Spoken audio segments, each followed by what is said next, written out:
പറവൂരിൽ മദ്യപാനിയായ ഭർത്താവിന്റെ മർദ്ദനമേറ്റ് ഭാര്യ മരിച്ചു. വെടിമറ തോപ്പിൽ പറമ്പിൽ ഉണ്ണികൃഷ്ണന്റെ മർദ്ദനമേറ്റാണ് ഭാര്യ കോമളം മരിച്ചത്.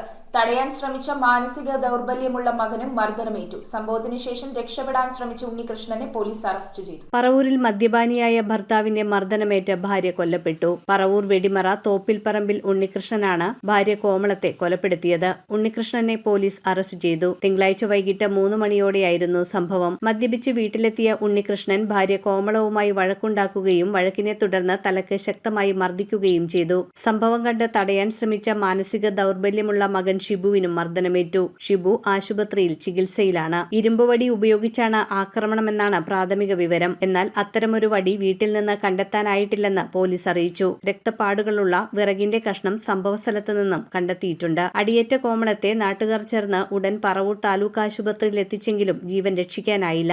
സംഭവത്തിനു പിന്നാലെ വീടിന്റെ പിൻവാതിൽ വഴി ഓടി രക്ഷപ്പെടാൻ ശ്രമിച്ച ഉണ്ണികൃഷ്ണനെ പോലീസ് പിന്തുടർന്ന് പിടികൂടി. മുൻപ് ചുമട്ടുതൊഴിലാളിയായിരുന്ന ഉണ്ണികൃഷ്ണൻ ഇപ്പോൾ കൂലിപ്പണിക്കാരനാണ്. പതിവായി വീട്ടിൽ മദ്യപിച്ച് വഴക്കുണ്ടാക്കുകയും ഭാര്യയെ മർദ്ദിക്കുകയും ചെയ്തിരുന്നതായി പോലീസ് പറയുന്നു. ഭാര്യ നൽകിയ പരാതിയിൽ നേരത്തെ ഇയാളെ അറസ്റ്റ് ചെയ്ത് റിമാൻഡ് ചെയ്തിട്ടുണ്ടെന്ന് മുനമ്പം ഡിവൈഎസ്പി എസ് ജയകൃഷ്ണൻ പറഞ്ഞു.